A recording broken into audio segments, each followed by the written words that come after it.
students, in this video of class 11th accountancy, we will be discussing the questions of accounting equation, and question number 6 we will be discussing. Question number 6 says, prepare an accounting equation and balance sheet on the following basis. First is, Ajit started business with cash 20,000. Ajit ने business start करा है cash के साथ, वो भी 20,000 में. तो हमारा जो कैश है वो 20,000 से बढ़ जाएगा और हमारा जो कैपिटल भी है वो 20,000 से बढ़ जाएगा. हमारा कैश इंक्रीज़ हो गया 20,000 से और हमारा कैपिटल भी क्या हुआ है 20,000 से इंक्रीज़ हो गया है. नेक्स्ट है, ही परचेज फर्नीचर फॉर 2,000 का फर्नीचर परचेज़ करा है.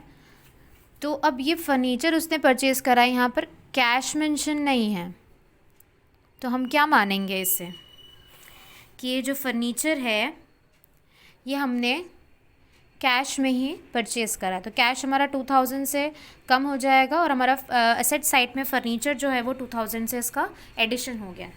कैश मेंशन नहीं है इसमें, लेकिन फिर भी हम इसे क्या मानेंगे, कैश में ही परचेज़ करा है. ओके. और ही पेड रेंट फॉर 200, तो इस उन्होंने रेंट पे करा है 200 का, तो कैश में से 200 माइनस होगा और कैपिटल में से क्या होगा 200 माइनस होगा, क्योंकि एक्सपेंस का पेमेंट करा है. एक्सपेंस से क्या होता है, प्रॉफिट कम होता है, इसलिए हमारे कैपिटल साइड में भी क्या होता है वो माइनस होता है.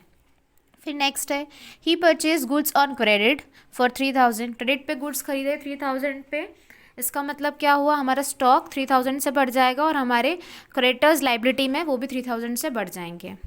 ही सोल्ड गुड्स जिनकी कॉस्ट प्राइस 2,000 थी फॉर 5,000, तो स्टॉक में से 2,000 कम हो जाएगा और यहाँ पर प्रॉफिट हुआ है हमें 5,000 माइनस 3,000 का, तो 3,000 जो हमारे प्रॉफिट है वो 3,000 से क्या हो जाएगा, इंक्रीज़ हो जाएगा. ओके. तो अब हम इसे सॉल्व करते हैं. सेकंड पॉइंट क्या था, ही परचेज्ड फर्नीचर फॉर 2,000, तो आप लिखेंगे परचेज फर्नीचर फॉर ₹2,000. तो उसका इफ़ेक्ट क्या होगा, हमारा कैश कम हो गया 2,000 से. ओके. और हमारा फर्नीचर इंक्रीज़ हो गया इधर 2,000 से, प्लस 0 इज इक्वल्स टू, यहाँ पर कोई इफ़ेक्ट नहीं आएगा इसका. ओके. नेक्स्ट, ये हमारी न्यू इक्वेशन बन जाएगी. 20,000 माइनस 2,000, तो 8,000, 18,000 plus 2,000 plus 0 equals to 0 plus 20,000. Okay. 0 plus 20,000. अब जो नेक्स्ट है हमारे पास थर्ड पॉइंट क्या है हमारे पास, ही पेड रेंट ₹200. तो आप क्या लिखेंगे, पेड रेंट ₹200. तो 200 का रेंट पर पे करा है, मतलब कैश में से 200 माइनस हो जाएंगे और आपकी कैपिटल में से भी क्या होगा, 200 माइनस होगा, कैपिटल में से भी 200 आपका माइनस होगा. तो न्यू इक्वेशन क्या बनेगी आपकी,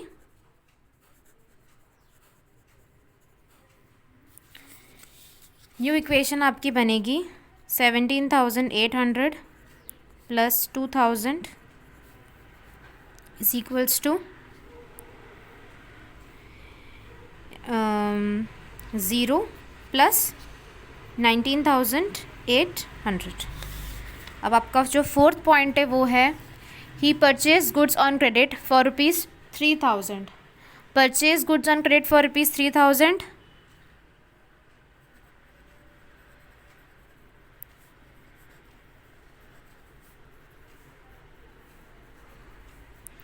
purchase goods on credit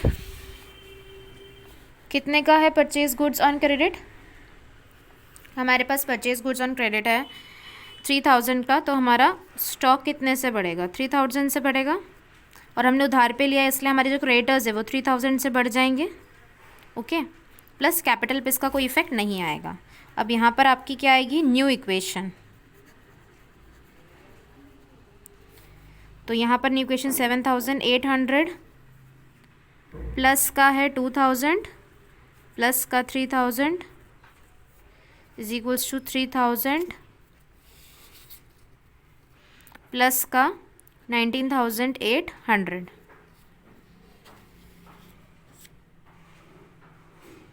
okay,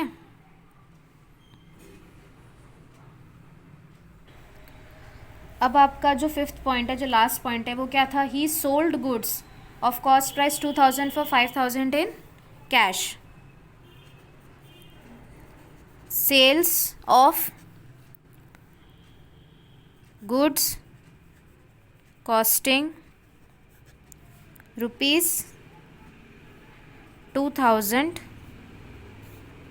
for ₹5,000 in cash.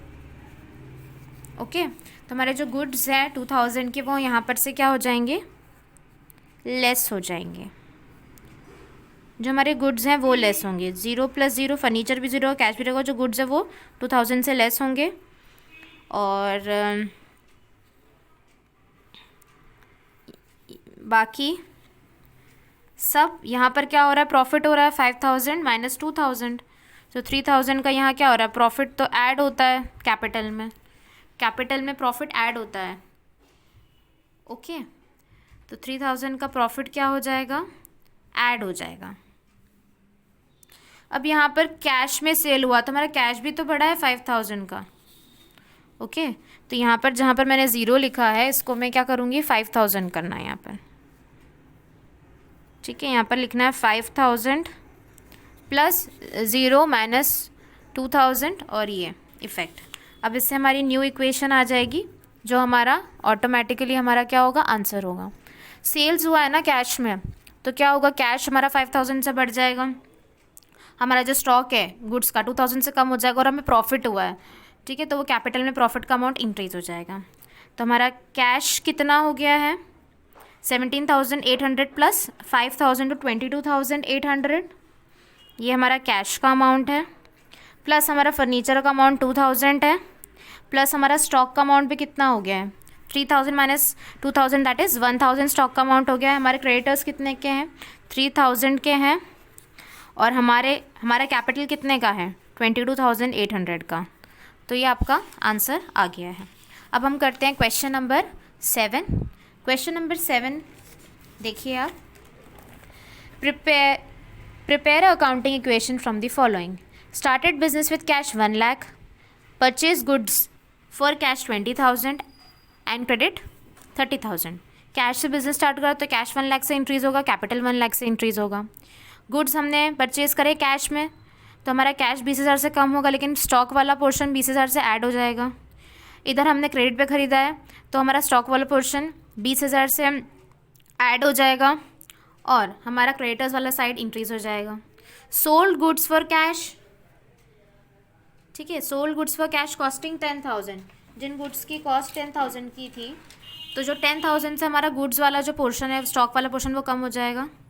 ठीक है, एंड ऑन क्रेडिट 15,000, ठीक है, उधार पर बेचा है, मतलब डेटर्स बन गए हमारे। ठीक है, 15,000 से, और 15,000 से हमारा क्या होगा? स्टॉक कम हो जाएगा। दोनों का at a profit of 20,000। Profit कितना है? 20,000 का। तो 10,000 पहले 10,000 का 20% निकालेंगे तो कितना होगा? 2,000 हमारा प्रॉफिट होगा। और इधर 15,000 का 20% कितना होगा? 3,000 इधर प्रॉफिट होगा हमारा। तो ये हम क्या करेंगे? ऐड करेंगे कैपिटल में। अब हम इसे सॉल्व करते हैं। ओके, तो सॉल्व करने के लिए सबसे पहले हम क्या करेंगे? स्टार्टेड बिजनेस विथ कैश, तो फर्स्ट पॉइंट में आप लिखेंगे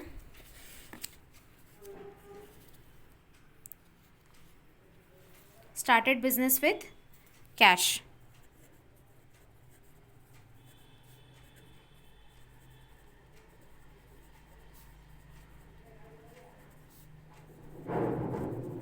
स्टार्टेड बिजनेस विथ कैश कितना है? 1 लाख रुपीज़। तो कैश असेट्स में हमारे पास कैश अकाउंट होगा, स्टॉक होगा हमारे पास डेटर्स होंगे, हमने देखा। लाइबिलिटीज़ में हमारे पास क्या होंगे? क्रेडिटर्स होंगे बस। तो कैश हमारा 1 लाख से बढ़ गया है इधर। कैपिटल भी हमारा क्या हो गया है? 1 लाख से इंक्रीज़ हो गया कैपिटल भी हमारा।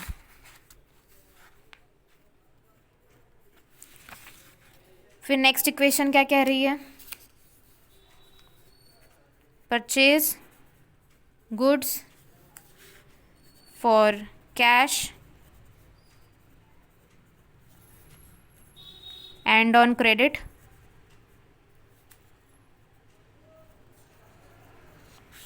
तो सिंपली हमारा गुड्स कितना बढ़ जाएगा, 50,000 से हमारा स्टॉक बढ़ जाएगा। ओके ओके 50,000 से हमारा स्टॉक बढ़ गया। कैश में परचेज करा है तो यहाँ -20,000 होगा। ओके या -20,000 होगा। और हमारे डेटर्स इंक्रीज़ होंगे क्योंकि हमारे डेटर्स इंक्रीज़ नहीं होंगे, ये क्रेडिटर्स हैं। हमारे क्रेडिटर्स इंक्रीज़ होंगे कितने से, 30,000 से। और हमारे कैपिटल में इस चीज़ का कोई इफ़ेक्ट नहीं आएगा। ठीक है, अब इससे न्यू इक्वेशन बन जाएगी हमारी। आप मेरे साथ ही ये क्वेश्चन सॉल्व करते रहिए जिससे आपको बहुत अच्छे से क्लियर हो जाएगा। 1 लाख -20,000 80,000। अगर आपको क्वेश्चन समझ ना आए तो आप लोग कमेंट सेक्शन में लिख सकते हैं कि क्वेश्चन समझ नहीं आया, तो मैं इसे वापस से एक्सप्लेन कर दूँगी अपनी नेक्स्ट वीडियोज़ में। ओके स्टॉक हमारे पास 50,000 है, डेटर्स का अमाउंट हमारे पास अभी आया नहीं, क्रेडिटर्स हमारे 30,000 है प्लस 1 लाख। दोनों तरफ का सेम अमाउंट आ रहा है, 1,30,000 1,30,000। ओके थर्ड पॉइंट क्या है हमारा, sold goods for cash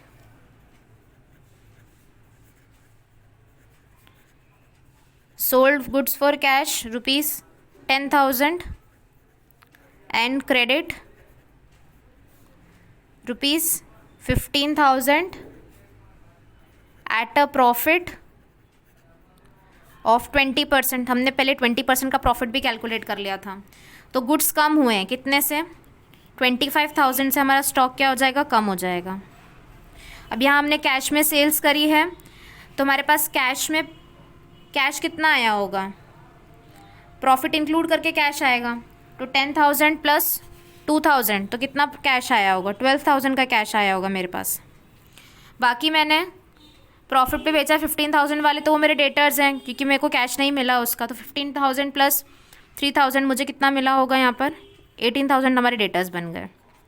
okay और हमारे इधर लाइबिलिटीज़ तो सेम रहेगा, प्लस कैपिटल कितना इंक्रीज़ होगा हमारा प्रॉफिट अमाउंट से, तो 3,000 प्लस 2,000 दैट इज़ 5,000 से।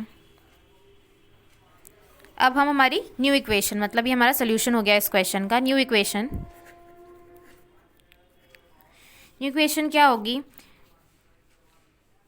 80,000 प्लस 12,000 कितना हुआ मेरा, 92,000 मेरा कैश आ गया है, प्लस 25,000 मेरा स्टॉक आ गया है, प्लस मेरे डेटर्स आ गए 18,000 के, इज इक्वल्स टू मेरी लाइबिलिटीज़ कितनी आई है 30,000 की, और मेरा कैपिटल कितना है 1,05,000 का।